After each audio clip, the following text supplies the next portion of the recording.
morning students. Today we will discuss the miscellaneous exercise chapter number 1, in which we will study question number 8. Given a non-empty set X, consider Px, which is a set of all subset of X. Define a relation in Px as follows for subset AB in Px. A related to B if A is subset of B and is the R relation equivalent relation. देखिए इसमें कहना क्या चाह रहे हैं, हम आपको आपकी लैंग्वेज में बता रहे हैं. एक कोई सेट दिया हुआ X जिसमें सारे के सारा एलिमेंट है, कोई भी हो सकता है. दूसरा कह रहा है कि Px कोई ऐसा सबसेट है या कोई ऐसा सेट है किसी सबसेट्स का, यानी कि Px जो है X के सबसेट्स का सेट है. ठीक है, Px क्या है? X के सबसेट्स का सेट है. डिफाइन करना है एक रिलेशन Px में एज फॉलोज AB इन Px, यानी कि जो AB दो सेट दिए हुए हैं वो कहां से बिलोंग कर रहे हैं? उस Px से बिलोंग कर रहे हैं. अब आगे क्या कर रहा है? A related to B, A और B से रिलेशन तभी होगा, IFF का मतलब होता है if and only if A is subset of B. A B से रिलेटेड तब होगा जब A B का सबसेट होगा. अब पूछ रहा है क्या ये इक्विवेलेंट रिलेशन है, तो चेक करते हैं. देखो सबसे पहले हम लोग छोटे में इसको मान लेते हैं जो आपके समझ में आ जाए. तो हम लोग अगर मान लें कि X कोई सबसेट है, सेट है 1 2 मान लिया. ठीक है, क्या है? सेट है. अब इसका सबसेट क्या कैसे लिखा जाता है आपको मालूम होगा, आपने पहले भी पढ़ा होगा. X के सारे सबसेट लिखेंगे तो Px को हम लिख सकते हैं फाइव. पहला हो जाएगा 5, दूसरा हो जाएगा 1, तीसरा हो जाएगा 2 और नेक्स्ट हो जाएगा 1 2. कुछ इस तरह से सबसेट्स ये अंदर वाले क्या है? सबसेट है. नल 1 2 1 2. ठीक है, इसका सेट जो है ये Px है, ये इसको बोलते हैं पावर ऑफ द सेट. अब कह रहा है इन्हीं दोनों में, देखिए आगे पढ़ कह रहा है define R in Px as follows for subset AB, यानी कि A इसको चाहे मान लें और B इसको मान लें. ठीक है, कोई भी एलिमेंट आप मान सकते हो अपने से. AB हमारा किसमें का है? Px से बिलोंग कर रहा है. AB ऊपर दिया हुआ है. अब कह रहा है A और B, A related to B, A और B का मतलब A related to B if A subset of B. तो अब देखो क्या कह रहा है रिलेशन, सॉल्यूशन में लिखेंगे. जो हमारा रिलेशन दिया है, देखिए R इक्वल टू क्या दिया है? R इक्वल टू दिया है AB such that A subset of B for every A belongs to Px और B बिलोंग्स टू Px. ये हमारा गिवन है. ठीक है, अब हमको चेक क्या करना है. आपने अगर इसको नोट कर लिया हो तो इसको इरेज कर दें, क्योंकि इसमें हमको दिखाना है इक्विवेलेंट रिलेशन. इसको देखिए, इस क्वेश्चन बहुत अच्छे समझिएगा, बहुत इंपॉर्टेंट क्वेश्चन है ये. देखिए अब चेक करना है पहले हमको रिफ्लेक्सिव के लिए हम क्या लिखते हैं? A के लिए लेते हैं for A belongs to Px, for A belongs to Px. अगर A सबसेट Px में बिलोंग कर रहा है तो इसको क्या लिख सकते हैं? A बिलोंग्स टू Px लिख सकते हैं ना इसको, या इसको लिख सकते हैं Px क्या है? वो रिलेशन हमारा है ना, तो A बिलोंग्स टू R होगा, क्योंकि A अगर Px में बिलोंग कर रहा है तो दूसरा वाला A भी R में बिलोंग करेगा. इसका मतलब ये हो गया. इसके डिफिनीशन के अकॉर्डिंग जाए तो A सबसेट ऑफ B, और दोनों A है तो A सबसेट ऑफ A हमेशा होगा. कोई भी वही सेट उसी का सबसेट होगा. ठीक है, तो यहाँ से हम लिख सकते हैं हेंस रिफ्लेक्सिव. ये क्या हुआ? रिफ्लेक्सिव है. ठीक है, अब चेक करते हैं सिमेट्री. सिमेट्री के लिए for A belongs to Px and B belongs to, symmetry के लिए क्या करेंगे? अगर A कोई Px में बिलोंग कर रहा है और A सबसेट ऑफ क्या है? A क्या है? X का सबसेट है कि नहीं। तो यहां से हम क्या कर सकते हैं,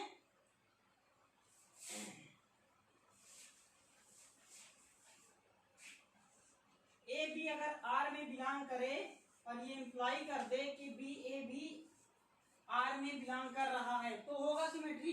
ठीक है, तो अभी हमको पता नहीं है तो हम चेक करते हैं। अगर हम A B belongs to R लिखते हैं तो यहाँ पर से क्या हो जाएगा, by definition A subset of B. अच्छा ये बताओ, A B belongs to R है, ये कोई जरूरी थोड़ी है कि बी ए का सबसेट हो ना। This does not implies that B is subset of A. अगर मान लो ये वाला एक एलिमेंट, ये वाला हमने मान लिया, ये वाला 2 वाला, और एक ये मान लिया, तो इस ये 2 इस वाले बी का फंक्शन का सबसेट तो है, लेकिन ये इसका सबसेट थोड़ी होगा, इसमें 1 है ही नहीं है। तो यहाँ से क्या हो जाएगा, हर केस में हम चेक करते हैं सिमेट्री। तो यहाँ से हमने देखा कि this implies that B A does not belongs to R, so not symmetric. Okay, अब यहां से हमको पता चल गया कि ये हमारा इक्विवेलेंट रिलेशन नहीं है। चाहे तो हम यही लिख दें, लेकिन जो रूल है रूल के अकॉर्डिंग हमको तीनों चेक करना होता है। तो सिमेट्री के लिए क्या कर देंगे, अब देखिए तीसरा, for transitive relation, for A belongs to P X, B भी बिलोंग्स टू पी एक्स और सी भी किस में बिलोंग करे, पी एक्स में। यहां पर भी आप लिख सकते हैं for A belongs to P X. ठीक है, तो इसको क्या लिख सकते हैं, देखो 2 कंडीशन दिया रहता है तो तीसरा हमको निकालना रहता है। तो ए सबसेट ऑफ बी अगर दिया है और बी सबसेट ऑफ सी दिया है, आप फिगर से बना दीजिए। ये वाला बी है, ये ए का सबसेट है, बी एक किसका सबसेट है, बी ए का subset, A subset of B. तो फिगर में ऐसे दिखेगा, बी सबसेट ऑफ, सॉरी हाँ, B subset of C, B C का सबसेट है। अब देखिए बी सी का सबसेट है, यहां से दिख रहा है, तो बी के ऊपर होगा। तो क्या ये इंप्लाई करेगा कि ए इज सबसेट ऑफ सी, बिल्कुल होगा ना। तो यहां से लिख सकते हैं हम लोग कि A B belongs to R and BC belongs to R implies that AC belongs to R, hence this relation is transitive। समझ में आई बात, transitive है। pause the video to note it down। देखिए आते हैं नेक्स्ट क्वेश्चन पे, show that X is the identity element for the operation. ये question थोड़ा सा बुक में आप देख लीजिएगा, पहले आप पूछा गया उसी सेम उसी प्रोसीजर में पूछा गया है। इसमें जो पूछ रहा है उसको हमने सिर्फ लिखा है, so that X is the identity element for the operation star operation and X is only invertible element for the, और ऑपरेशन क्या दिया है, star B equal to intersection B दिया। तो ठीक है, सॉल्यूशन में क्या करते हैं उसी तरीके से, पावर ऑफ द सेट और पूरा वही चीज दिया था, तो x इक्वल टू 1 2 लिख दिया, तो पावर ऑफ द सेट क्या हो जाएगा, 5 1 2 हो जाएगा। क्लियर। अब पहला जिसमें पूछ रहा है कि इसका आइडेंटिटी एलिमेंट क्या होगा, तो आइडेंटिटी निकालने के लिए रिमाइंड करिए अपने माइंड को। तो क्या हमने लिखा था, A star equal to A star A, यही लिखा था ना आपको हमने जब आइडेंटिटी वाला टॉपिक पढ़ाया था तो कुछ इस तरह से बताया था। ठीक है, तो और हमको ये पता है कि ए जो है एलिमेंट किससे बिलोंग कर रहा है, पी एक्स से बिलोंग कर रहा है। ठीक है, तो मान लेते हैं कि जो एक्स ए एलिमेंट है वो किसका है, ए का सबसेट है। ठीक है, अब ये सबसेट है तो इसको क्या करेंगे, ए स्टार एक्स के साथ ले लेंगे। एक्स हमारा पूरा क्या है, जो भी एलिमेंट हमने माना, तो इसका intersection A star X equal to क्या आना चाहिए, ए आना चाहिए। ठीक है,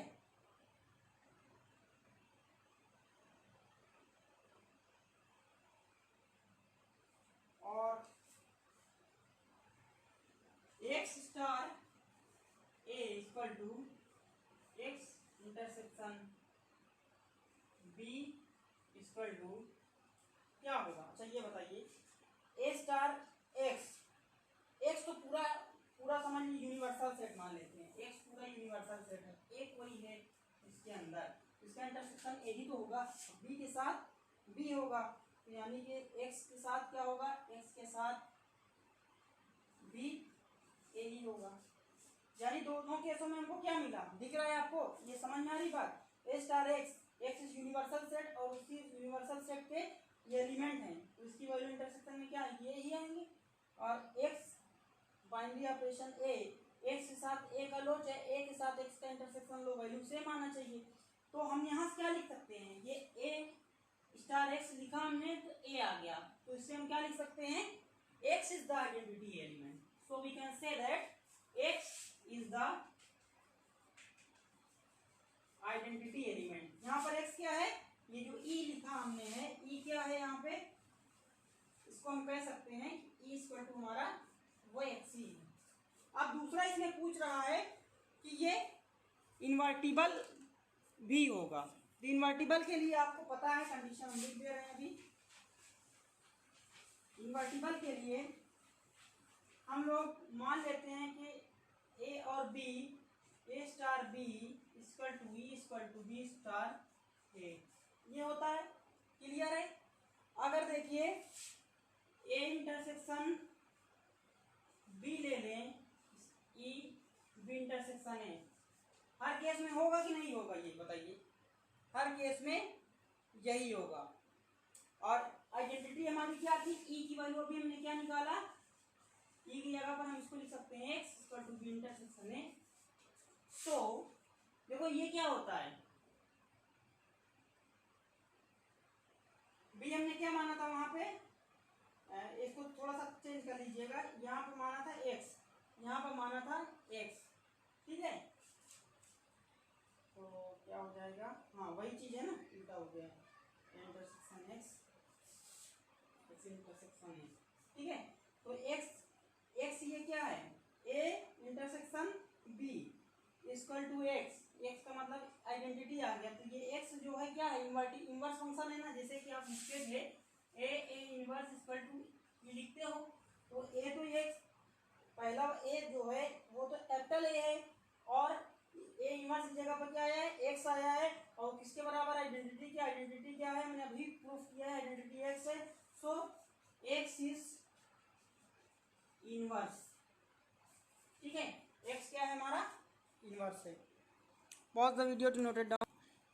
चलिए आते हैं नेक्स्ट क्वेश्चन पे। Find the number of all onto functions for the set 1 2 3 to itself. इस तरह के क्वेश्चन आपके अक्सर 1 मार्क्स में पूछ लिए जाते हैं, ये वेरी मोस्ट इंपॉर्टेंट क्वेश्चन है। Find the number of all onto functions for the set 1 to n to itself, मतलब उसी सेट का उसी सेट का। तो 1 2 निकालने के लिए उसी सेट का उसी सेट से है, तो ये a हो गया, ये b हो गया, इसको या x y जो भी मान लो आप। अब कह रहा है 1 2 3 टू n तक है, यहाँ पर भी 1 2 3 टू n तक है, ठीक है? अब देखो ऑन टू फंक्शन चेक करना है, तो पहले का एलिमेंट 1 हो सकता है, इमेज 2 हो सकता है, 3 हो सकता है, n हो सकता है। कितने हो सकते हैं? n हो सकते हैं, तो इसका n हो सकता है। 2 का क्या होगा? 2 का 1 नहीं होगा कभी भी, नहीं ऑन में ही 1 हो जाएगा ना, 2 का 1 कभी नहीं होगा, क्योंकि 1 का 1 हम मान चुके हैं, 1 का 1 माना। तो इसके बाद हम लोग मान लेते हैं इसके ऑप्शन कितने बचे? इसमें से कोई एक ही लेगा ना, तो एक लेगा तो कितना बचेगा ऑप्शन? इसके पास n-1, इसके पास n-2, और लास्ट में n के पास एक ही ऑप्शन बचेगा। तो मल्टीप्लाई में करेंगे जब n-1 n-2 and so on up to 1, तो इसको लिखा जा सकता है n factorial and this is the answer. इतने फंक्शन ऑप्शन हमको मिल सकते हैं, कितने नंबर मिल सकते हैं, मतलब n factorial number of all onto function exist there. Okay, आपका नेक्स्ट क्वेश्चन है let s equal to set of a b c t equal to 1 2 3 and find the f inverse for the following functions given below from s to t if they exist, यानी कि अगर वो exist करता है तो इनके लिए हमको इनवर्स निकालना। तो पहला हम चेक करते हैं, r इक्वल टू दिया हमारा c3 B2 और C1। अब इसका एक इमेज बना लेते हैं कि 1 1 है कि नहीं। तो इसको लिख लेते हैं ABC पहले वाले के लिए, और दूसरे वाला देखो पहला वाला नंबर पहले वाले सेट में, दूसरा वाला नंबर दूसरे वाले सेट में, 1 2 3। तो A का कहाँ जा रहा है, C3 8 ये होगा यहाँ पे। ठीक है, चेक कर लीजिए इसको। हाँ ओके, A का 3 में जा रहा है, एक इमेज मिली। B का 2 में जा रहा है, एक इमेज मिली। C का 1 में जा रहा है, कितनी इमेज मिली। ये क्या है, 1 1 है, क्लियर। तो ये क्या हुआ, 1 1 हो गया। अब उल्टा चेक करिए, 1 का C में, 2 का एक इमेज, 3 का एक इमेज, 3 इमेज भी मिलेगी डोमेन में उसके। तो इसको लिख सकते हैं 1 1 और 2 चेक करना आपका काम है। देखिए आपको कई बार कम से कम 20 क्वेश्चन में अप्लाई किया जा चुका है। 1 1 ऑन 2 क्या अप्लाई करता है, बाइजेक्टिव। क्या अप्लाई करता है, बाइजेक्टिव। अगर कोई फंक्शन 1 1 ऑन 2 है तो उसको हम बोलते हैं बाइजेक्टिव, इसको बोलते ही हैं bijective. This implies that the function is invertible. क्या इंप्लाई करता है, इन्वर्टेबल है, यानी कि एग्जिस्ट कर रहा है फंक्शन का इनवर्स। फंक्शन का इनवर्स एग्जिस्ट कर रहा है because the given function is invertible. अब आते हैं, जब इन्वर्टिबल है तो सीधा सीधा एफ इनवर्स लिख दें हम, यहाँ आर इनवर्स हो जाएगा। आर का क्या होगा, आर इनवर्स होगा। तो पहले वाले एलिमेंट को दूसरी जगह पे, दूसरे वाले को मतलब डोमेन को रेंज को डोमेन कर दें, यानी 3A 2B और 1C, and this is the inverse and this is the answer. Clear. देखिए इस तरह के क्वेश्चन आते हैं तो एक 1 और 2 मार्क्स में ही आते हैं। तो आपको इसको अच्छे से देखना है कि छूटे नहीं आपका। तो ये इसको नोट कर लीजिएगा। आगे चलते हैं दूसरा इसमें का। आज यहीं तक बताएंगे, इसी क्वेश्चन के बाद एंड करते हैं। दूसरा क्वेश्चन कह रहा है R = A2। आपको क्वेश्चन देख के ही पता चल जाएगा कि ये इनवर्स इसका एग्जिस्ट कर रहा है कि नहीं। तो देखो इसको बना लो, पहले वाले डबलेट में ABC होगा, दूसरे वाले में 1 2 3 आई नहीं इसमें। हम मान लेते हैं कि 3 A का 2 के साथ, B का 1 के साथ और C का भी 1 के साथ, एक ही एलिमेंट की 2 इमेज मिल गई। तो इसका मतलब क्या हुआ, नॉट 1 1। अब 1 1 ही नहीं है, 1 2 चेक करने की जरूरत ही नहीं है, हेंस नॉट बाइजेक्टिव। क्या होगा, नॉट बाइजेक्टिव।